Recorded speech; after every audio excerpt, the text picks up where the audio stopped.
A spooky mountain ghost town that comes to life when the sun goes down, an old castle whose halls are roamed by chilling phantoms from beyond, and an iconic hotel that is the very embodiment of the horror genre await on this trip through some of the most haunted places in Colorado. Let's dive right in.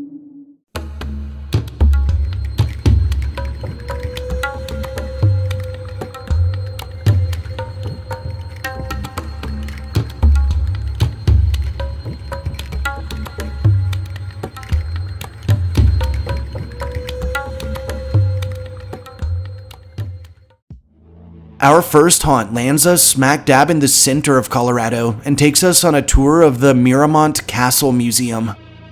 Miramont Castle Museum sits above Manitou Springs at the base of the Pikes Peak region, overlooking a town long associated with healing, retreat, and spiritual renewal. Built in 1895, the castle was designed as a private residence during the height of the Victorian era, a period defined by formality, ritual, and the belief that the environment could shape both health and morality. With more than 40 rooms spread across roughly 14,000 square feet, Miramont incorporates 9 different architectural styles into a single structure, resulting in an interior that feels elegant but subtly unsettled. Staircases lead to where they shouldn't. Hallways narrow unexpectedly. Rooms change character as you move through them. Long before the castle existed, native tribes including the Ute, Cheyenne, Arapaho, Apache, and several others regarded Manitou Springs as sacred grounds and were drawn in by its mineral waters for physical and spiritual healing. That association never truly faded, even as stone walls and social expectations replaced open land. The castle was built for Father Jean-Baptiste Francolon, a French-born Catholic priest, and his mother who joined him in Manitou Springs after years of missionary work and declining health. Francolon named the home Miramont, meaning look at the mountain, a reflection of both the view and intent behind the structure. Completed in 1897, the house featured indoor plumbing and electricity, luxuries that set it apart from most homes in the region. But despite its size and refinement, the family lived quietly and were regarded as reclusive by the local community. They hosted only 2 fundraising balls before abruptly leaving the fully furnished home behind in 1900, offering no public explanation. For several years, the castle sat empty, overlooking the town below, its rooms fully intact but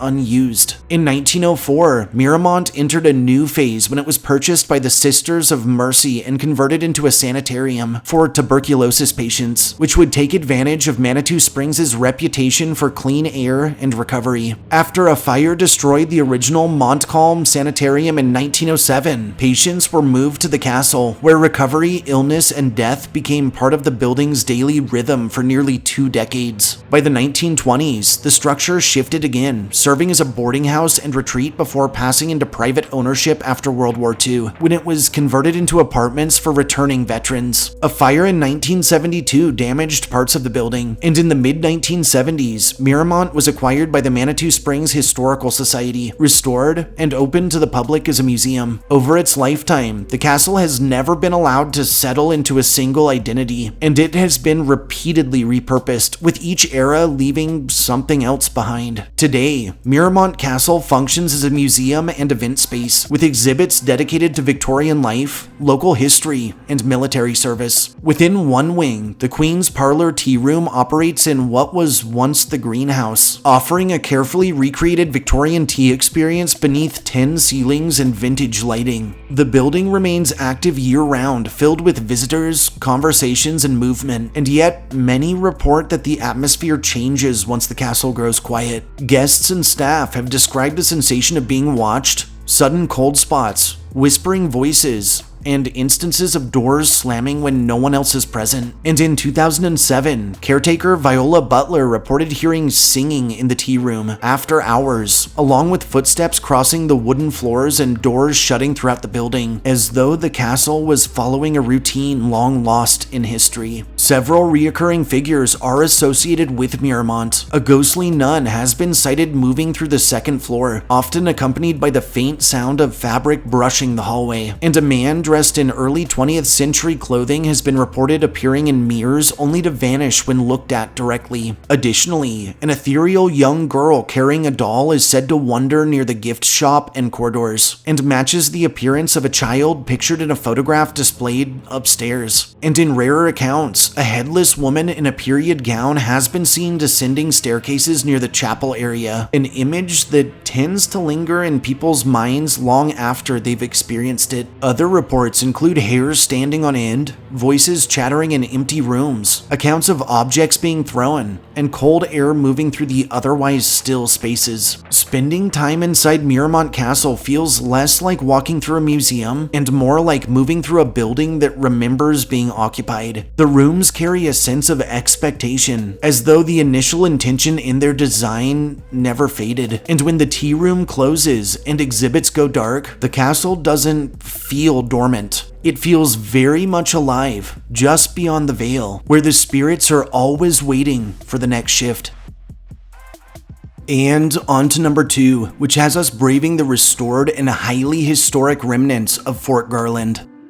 Fort Garland sits low and exposed in the broad sweep of the San Luis Valley, surrounded not by forest or cliffs, but by distance itself. The land here feels open in a way that offers no cover, no concealment, and little mercy. The fort's adobe walls, parade grounds, and surviving barracks remain largely intact, giving the impression that the site has not been reclaimed so much as it has been left behind. Today, the surrounding community is small and ordinary, with gas stations, local stores, and quiet roads passing by a place that once served as a focal point of military authority. The fort itself now operates as a museum and cultural center, but the sense of purpose that shaped it has never fully drained from the ground beneath it. Long before soldiers arrived, the San Luis Valley was home to native tribes who understood the land as a corridor rather than a destination. Particularly, the Capote and Muach bands moved seasonally through the valley for hunting, trade, and spiritual practices, and shared the region at different times with the Apache, Cheyenne, and Arapaho groups. By the early 1800s, the valley became increasingly contested as Spanish-Mexican settlers, American trappers, and traders pressed firmly into the region. And after the United States acquired the territory in 1848 following the Mexican-American War, military presence in southern Colorado expanded dramatically, and conflict shifted from negotiation to enforcement. Now, Fort Garland was established in 1858 by the U.S. Army, with troops drawn largely from New Mexico volunteers under the leadership of Colonel Kit Carson. Its purpose was direct and unapologetic: protect settlers and supply routes, suppress resistance, and control conflict between expanding settlements and native tribes. The fort became an operational center during a period when treaties were unstable, when tensions were high, and when violence was frequent. And during the Civil War years, troops stationed at Fort Garland also guarded against Confederate influence and secured the New Mexico-Colorado corridor. At the same time, the fort played a role in escalating military actions against the Ute, contributing to their eventual displacement. Carson himself negotiated a treaty with local Ute leaders in 1867, but this peace was only temporary, and by 1879, after the killing of a native agent and the brief captivity of his family, remaining Ute populations were forced onto reservations, effectively ending their long-standing presence in the valley. By 1883, the U.S. Army abandoned Fort Garland, its mission complete and its usefulness spent, and its buildings slowly fell into disrepair, with parts of the fort repurposed or dismantled over the following decades. Preservation efforts began mid-20th century, and by 1950, the site was designated a Colorado State Historic Site and opened up to the public as a museum. The walls were stabilized, rooms restored, and history created for visitors, but its reputation did not remain confined to textbooks textbooks and exhibits. Over its many years, the fort has weathered all manner of ghost stories. One of the most persistent of said stories tied to the fort centers on a violent incident that occurred in May of 1863, when 2 New Mexico volunteers received their pay, drank heavily, and became involved in an argument that escalated into a brutal fight. Both men were confined to the guardhouse, and in the early hours of the following morning, one of them, Manuel Lujan, was released and sent back to the barracks, where he went to sleep. The second man, Homabano Carbajal, was released later that same morning despite appearing agitated, and when he returned to the barracks, he drew a revolver and shot Lujan in the back of the head while he slept. Carbajal was apprehended immediately and court-martialed, and while records conflict on his ultimate fate, some indicate that he was executed by hanging, while others suggested that he was hospitalized for mental illness and later died of natural causes. Whatever the case, what remains consistent is the violence of the act and the way it embedded itself into the fabric of the fort. Visitors and staff have reported experiences that seem to echo that moment. Some claim to hear gunshots from inside the barracks when no one else is present. Others describe disembodied footsteps, voices, and shadowy figures that move through the rooms. And lights flicker or shut off without explanation, or doors are found unlocked inexplicably. A number of people report the uneasy sensation of being watched, particularly in the barracks where Lujan was killed, as though something is still lurking within this space. These and many other experiences are often attributed to Lujan, with the implication that whatever remains is tied not to anger, but to duty interrupted. One former museum director described a break-in at the fort that raised more questions than it answered. When the sheriff arrived, elk antlers near a broken window had been knocked to the floor, suggesting the intruders fled abruptly. Nothing of value appeared to be taken, however, and the director later remarked that it felt less like a burglary gone wrong and more like someone being chased out, reinforcing the idea that the fort still enforces its own laws. And the suggestion lingers that guard duty,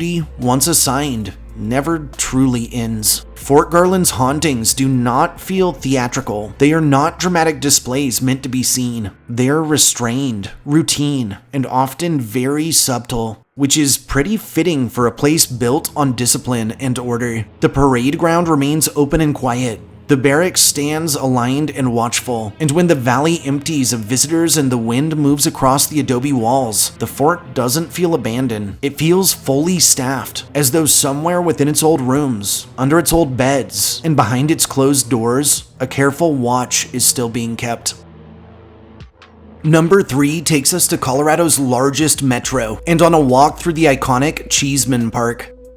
Cheesman Park stretches across 80 acres in the heart of Denver, a wide expanse of lawn and trees framed by a neoclassical pavilion and reflecting pool. By day, it feels open, social, and lived in, a place for walking paths, picnics, and gatherings that spill out from the surrounding neighborhoods. But beneath the fields and mess of pathways lies a far older purpose, one that was never fully erased. Cheesman Park was not built on empty land, you see. It was built over a cemetery, and thousands of those buried there were never moved. Long before Denver existed, the area was used seasonally by native tribes including the Arapaho, Cheyenne, and Ute, who migrated through the region following game, weather, and trade routes. And much later, by 1858, as Denver City took shape, the land became Mount Prospect Cemetery, a sprawling burial ground that quickly earned a grim reputation. It was where the poor, the diseased, criminals, and the unwanted were laid to rest. Notably, one of the earliest burials was that of John Stoffel, an immigrant hanged for murdering his brother-in-law. Graves here were often shallow, markers were inconsistent or absent, and oversight was minimal. As the city grew, the cemetery fell into neglect, becoming overgrown, vandalized, and increasingly forgotten by those living nearby. In 1872, a federal review revealed that portions of the cemetery sat on land controlled by the US government. That land was eventually sold to the city of Denver However, with the requirement that it always remain a cemetery. Renamed as Denver City Cemetery, it expanded further and further and was divided into sections for Catholics, Jews, Masons, Civil War veterans, Chinese immigrants, and others. Even then though, care remained uneven. By the 1880s, city officials openly described the cemetery as an eyesore and began lobbying Congress to change the land's designation. And on January 25th of 1890, this request was approved, and the cemetery was reclassified as, you guessed it, parkland. What followed was a removal effort that would shape the park's reputation forever. In 1893, Undertaker E.P. McGovern was hired to relocate all bodies present, but the process quickly became a scandal, as allegations surfaced that corpses were mishandled, dismembered, and forced into smaller coffins to speed the work. McGovern was dismissed before the job was ever finished, leaving an unknown number of graves completely untouched. A temporary wooden fence was erected around the grounds after this, but the damage was done. By the time grading and leveling began in 1894, open graves remained visible, some of which that were not filled until as late as 1902, and it's widely believed that approximately 3,000 bodies are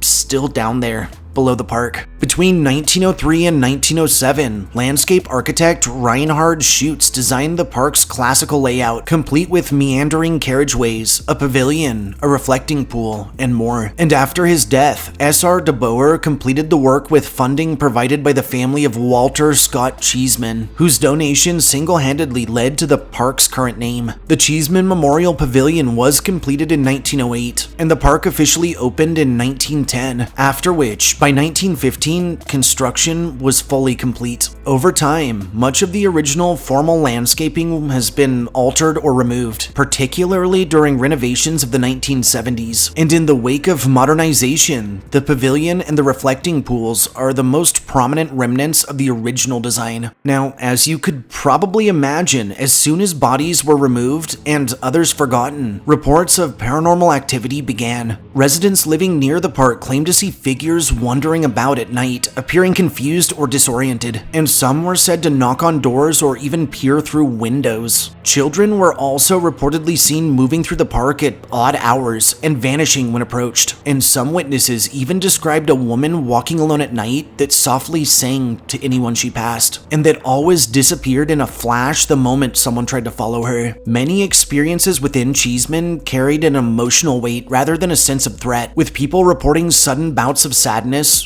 dread, or a heaviness that seemed to settle in without warning. More disturbing accounts describe physical sensations. Some visitors report an icy pressure pinning them in place when lying in the grass, as though something unseen is holding them down. Others hear whispering voices close enough to feel intimate despite being alone. Cold spots appear and linger in specific areas, and ghost tours operating in and around the park have cataloged decades of similar stories, many of them strikingly consistent. One particular figure stands out in local lore, however, a spirit known as Slackjaw. He is described as pale and thin, his jaw visibly broken, and is wearing a blood-soaked hospital gown. According to one popular account, he approached two young men smoking in the park late at night and asked for a cigarette. When he spoke to them, he lifted his gown and revealed stab wounds, claiming that he'd been attacked and thrown out of the hospital because he couldn't afford treatment. These men also claimed that he said he would find the people responsible and would have his revenge.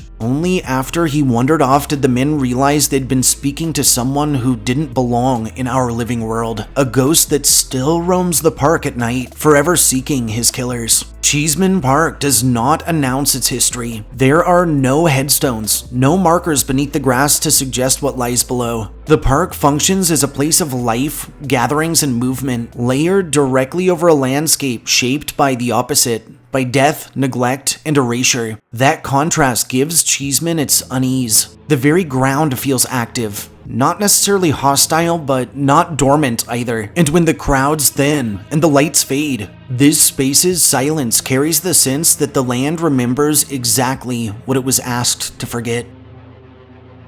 Grab your winter jackets and your favorite Stephen King novel, because number 4 has us checking in at the notorious Stanley Hotel.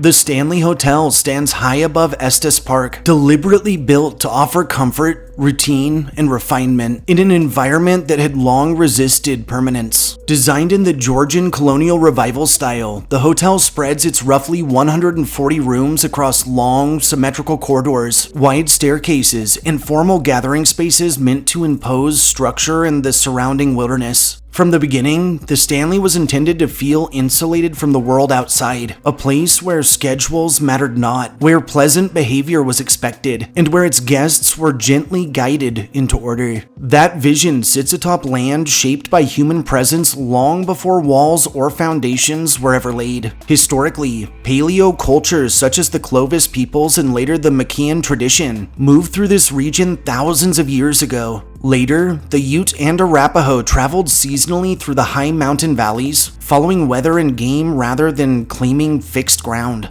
That relationship with the land ended abruptly in the 19th century as gold discoveries and westward migration shaped the region, and native tribes were displaced through treaties and forced removals. By the time permanent settlement took hold, the mountains had become something to conquer, to tame, and to build upon. That transformation accelerated in the early 1900s when inventor Freeland Oscar Stanley arrived in Estes Park in 1903, suffering from tuberculosis. After experiencing a dramatic improvement in his health due to the mountain climate, Stanley became convinced the environment itself was healing, and his response was not simply to stay, but to build. Construction of the Stanley Hotel began in 1907, and when it opened in 1909, it was among the most modern resorts in the region, fully electrified and equipped with amenities that were very, very rare for its time, including a hydraulic elevator. Though it operated only as a summer destination, the hotel catered to wealthy urbanites and health seekers, projecting an image of control, elegance, and stability, and it would invest heavily in the surrounding community through the 1910s, helping to shape the town's infrastructure and identity as Estes Park grew alongside the hotel. Even during its earliest years, however, moments of disruption left lasting marks. In 1911, a gas explosion in room 217 injured chambermaid Elizabeth Wilson, who was thrown through the floor below and survived with broken ankles. Over time, that room became one of the most frequently discussed spaces in the hotel. Not because of the accident, however, but because of what guests say happened afterwards. Reports describe clothing being folded or rearranged inexplicably, luggage being unpacked or moved, lights flickering without explanation, and objects found in different places overnight. Some couples describe waking to an icy sensation between them, followed by discovering personal belongings packed and placed near the door, as if someone is kindly ushering them out.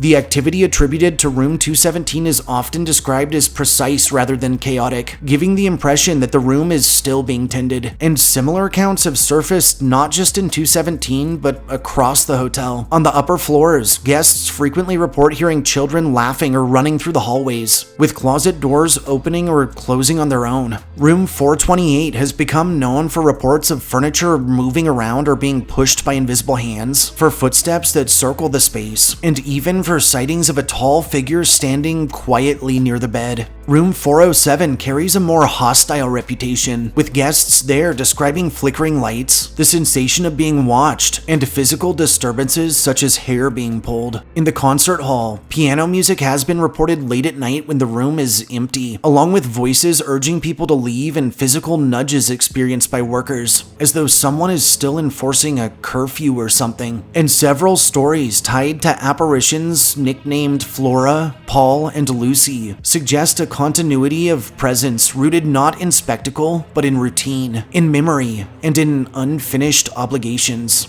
The Stanley's reputation reached a wider audience in 1974 when horror legend Stephen King stayed at the hotel with his wife Tabitha just as it was preparing to close for the winter. With most of the staff gone and very few guests remaining, King found himself in a building designed to house hundreds, now nearly empty as winter settled into the mountains. He wandered the corridors at night, alone in the vastness of the hotel, the silence stretching with each step. And during his stay, he experienced a vivid nightmare involving his young son running through the hallways in terror, an image that remained with him long after he left Estes Park. He later spoke about sitting awake afterwards looking out towards the Rockies and the idea for his now iconic masterpiece, The Shining, crystallizing before the night was over. It's said that King also spent time in the hotel's bar speaking with a bartender whose name would later resurface in this fiction, a detail that only deepened the hotel's mystique over time. By the time of his checkout, the foundation for one of the most influential horror novels of the 20th century had been laid out, shaped not by gore or monsters, but by isolation,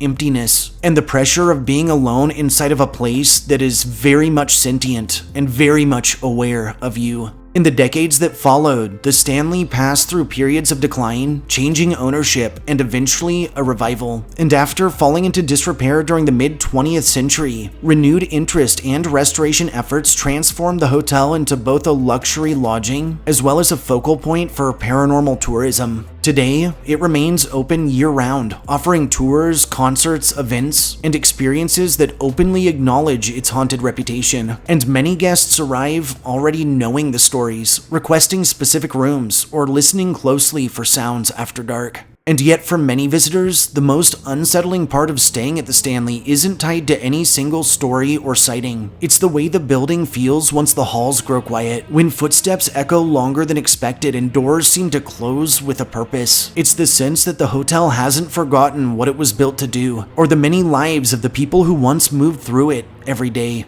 Now, long after the hallways go quiet, the Stanley still feels awake, not necessarily evolving, changing, or waiting, but continuing on in exactly the same manner as it always has. Saving the spookiest for last, our fifth and final haunt has us exploring the ghost town of St. Elmo.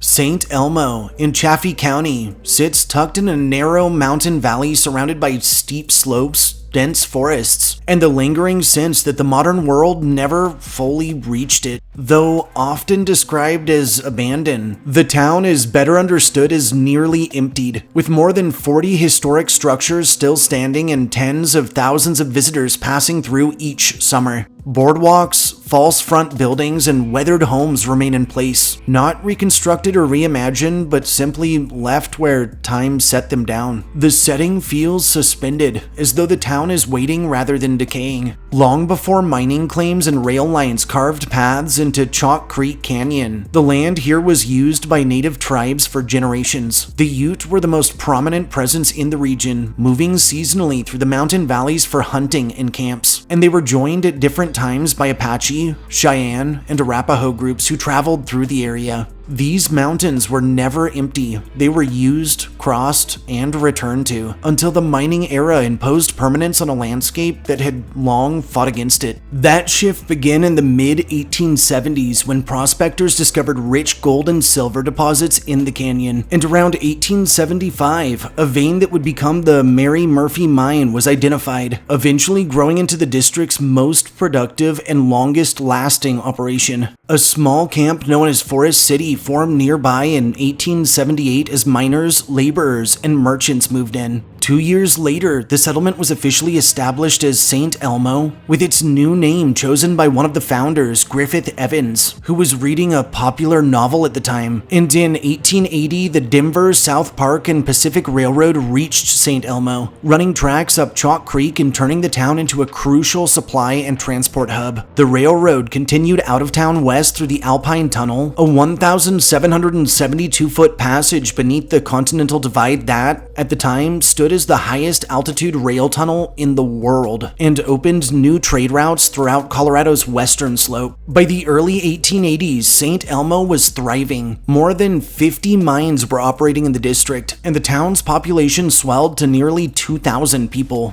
Hotels, saloons, dance halls, a general store, a smelter, sawmills, a schoolhouse, a telegraph office, and a weekly newspaper transformed the canyon into a fully functioning boomtown. Roughly 150 patented mining claims surrounded the settlement, and the Mary Murphy mine alone would eventually yield an estimated $60 million worth of gold. For a brief period, St. Elmo represented success, permanence, and progress carved into its very mountainside. But that stability proved fragile. Mining output fluctuated as richer veins were exhausted, and by the late 1880s, the town's economy began to strain. In 1890, a fire burned part of St. Elmo, prompting many residents to leave. By 1891, the population had dropped to around just 500, and the blow that followed was even harder. A few years later, in 1893, Congress repealed the Sherman Silver Purchase Act, triggering a collapse in silver prices that devastated mining towns across Colorado, and St. Elmo was no exception. Its mines closed, businesses shuttered, and families eventually moved on.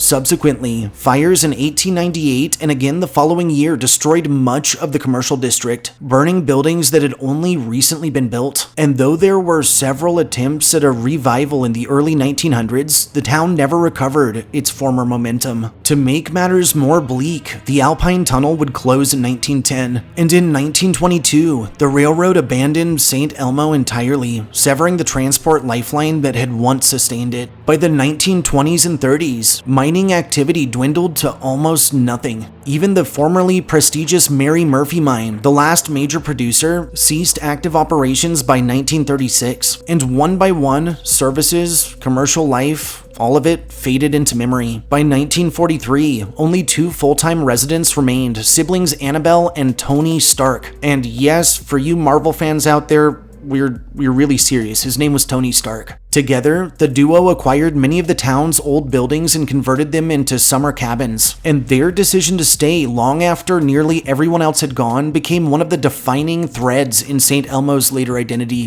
When the Stark properties were eventually passed on and preservation efforts began, the town entered a new phase of existence, one focused on maintenance rather than revival. Today, St. Elmo has a small year-round population, seasonal guest houses, and a store that's open during warmer months, giving it the unusual distinction of being both a ghost town, still a place that is very much alive. That tension between presence and absence lies at the heart of St. Elmo's reputation, and over its many years, it has acted as a catalyst for a number of chilling ghost stories. The most well-known figure associated with the town is that of Annabelle Stark, often referred to as Dirty Annie, a nickname rooted in her reclusive habits and solitary lifestyle. Annabelle lived her entire life in St. Elmo and was well known for guarding the property fiercely, often toting a shotgun while patrolling the streets. After her death in 1960, reports began circulating almost immediately. Visitors were claiming to have seen a woman in an old dress staring from the upstairs window of the Stark house or of the general store, while others said she appeared suddenly on the porch or was usually observed watching hikers with an intensity that felt less curious and more territorial. Some have reported sighting her walking the streets at night, shotgun slung over her shoulder, forever continuing the patrol she maintained in life. And many of these sightings feel a lot less like hauntings and more like actual law enforcement, as though Annabelle never relinquished her role as a guardian. The schoolhouse is another focal point of St. Elmo's activity, and there, visitors report the sound of children's footsteps moving across the floor, of desks or chairs scraping, of faint giggles, and of a voice shushing the room into silence. The school bell has been heard jingling despite not being used in decades, and inside, flashlights flicker without explanation and cold spots drift through rooms as if something unseen is moving past. One more popular and chilling account describes Marie Skogsberg's grandchildren playing inside a nearby building, when suddenly all of the doors slammed shut and the temperature dropped drastically. The children screamed and screamed as the cold lingered, only for the room to suddenly return to normal and the doors to swing open on their own, releasing them. The Stark family home remains one of the most closely watched buildings in town, and both tourists and caretakers have reported footsteps pacing upstairs, muffled conversations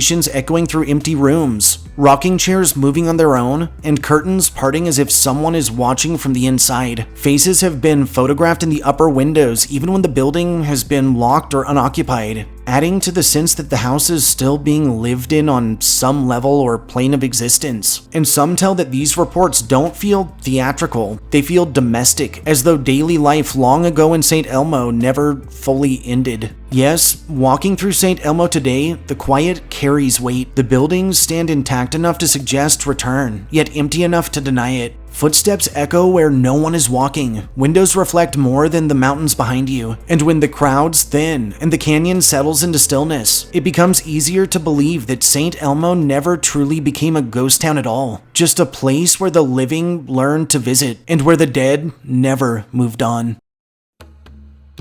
Thanks for joining me on this journey through some of the most haunted places in Colorado. If you enjoyed hearing my histories and ghost stories, subscribe to my channel. Throw this upload a like, and share me with anyone you feel could use a good scare. I'll see you all next time.